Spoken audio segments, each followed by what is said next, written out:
Greetings everyone, and how do you do? My name is Nightshade, this is the Night Shift, a home for all things spooky, and today we're going to be talking about Five Nights at Freddy's. So this past Friday, I went and checked out Five Nights at Freddy's with very low expectations, mind you, and whenever I got done watching it, I was pleasantly surprised. I am by no means an expert on Five Nights at Freddy's or anything like that, but I do know enough about the lore to have understood a lot of the references that were in this movie. So my ex-girlfriend has a daughter by the name of Jade, and for the longest time, Jade was very much obsessed with Five Nights at Freddy's. Like, there was a period of time where that's all she wanted to do or watch or anything like that. It was just Five Nights at Freddy's this, Five Nights at Freddy's that, Five Nights at Freddy's this. And anytime she learned anything new about the franchise, she would, let me know about it because she was very passionate about Five Nights at Freddy's. And because of that fact, I know a decent amount about the lore. So I wasn't going into this movie totally blind, which is a good thing because this is very much a movie that was made for the fans of Five Nights at Freddy's. So for a quick synopsis, our main character is Mike, and he is played by Josh Hutcherson. Now, Mike is a security guard that can't really seem to hold a job. Like, when we're first introduced to him, he literally beats the shit out of somebody in the middle of a mall in the fountain of the mall. And there's a subplot with Mike's aunt where she is trying to gain custody of his little sister. So Mike really needs a job to keep custody of his little sister. Their parents are dead, by the way. In order to keep custody of his sister, Mike needs to have a job. So he goes to a job recruiter who is played by horror alumni and Ghostface extraordinaire Matthew Lillard. Job recruiter gets Mike a job working nights at Freddy Fazbear's Pizza,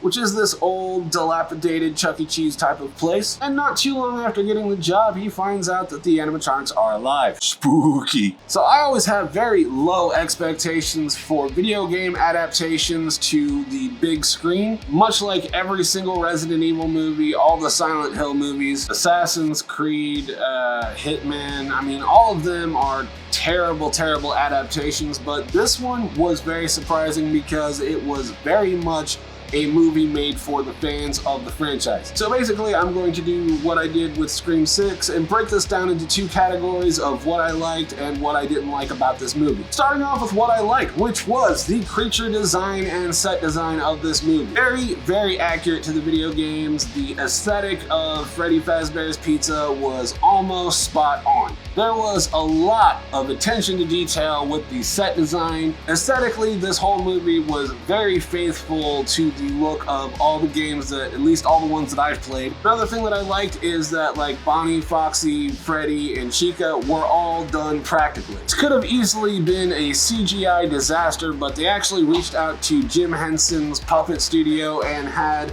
everybody created practically. And I cannot stress how much I absolutely appreciate that. When it comes to the battle of practical effects and CGI, practical effects wins every single time, hands down, especially when it comes to horror movies. Now, one thing that I'm going to list as both a positive and a negative is the PG-13 rating. Like, I'm automatically sketched whenever I see a horror movie that is PG-13.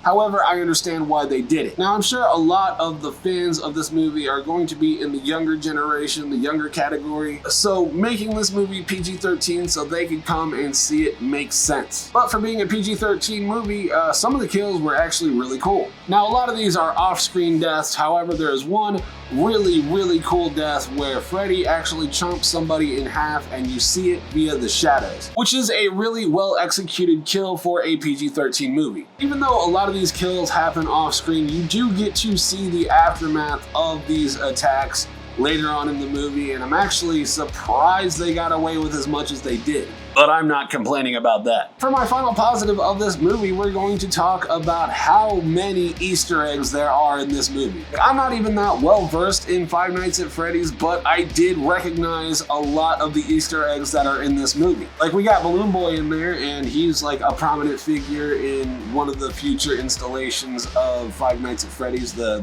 video game. There's a scene where Mike's sister, Abby, the little sister that he's trying to keep custody of, is about to be put into an animatronic, and the animatronic that she was about to be put into looked a lot like Circus Baby, which I'm not entirely sure that's who it was, but it reminded me a lot of Circus Baby, which might hint at a future installation of like a sister location, which would be super cool if they did. Like honestly, I think the sister location is probably among my favorites out of the games. Another little Easter egg in this movie that I really enjoyed, which is when Springtrap, who is actually Matthew Lillard's character, he stabs Vanessa and then does the knife swipe with his hands, which is definitely a reference to Ghostface. And anytime there's a reference to Ghostface, we really enjoy that around here. But there are so many references that I'm sure I missed quite a few. I'm not any expert on the Five Nights at Freddy's lore or anything like that, but if you are going to have yourself a wonderful time. But with that being said, here are some of the negatives in my opinion. There is a severe lack of jump scares in this movie. Now, I'm one that does not like jump scares in movies. You can always see them coming from a mile away, and it's not scary, it's just annoying. However, the majority of the Five Nights at Freddy games are all jump scare based. So to not have those jump scares really kind of does a disservice to the game. Another negative is that this movie's ending felt kind of weak. Like, I feel like they kind of rushed it at the end and wanted to wrap it up as soon as possible instead of just letting it play out naturally like it should have. Like honestly, I feel like if the ending was maybe 10 minutes longer, it would have been better for it. Another negative is that there was no Markiplier in this movie. Like we got Matt Pat and we got Corey X Kenshin in the movie.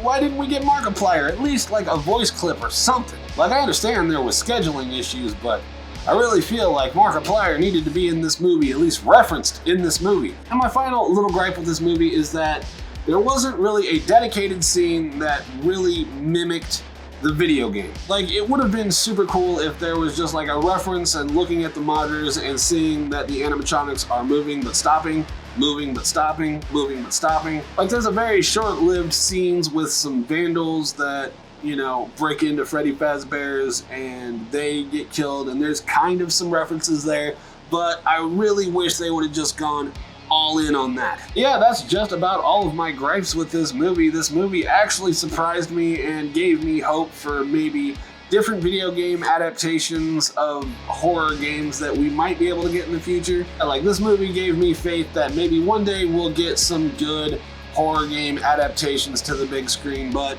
you know, I'm not gonna hold my breath.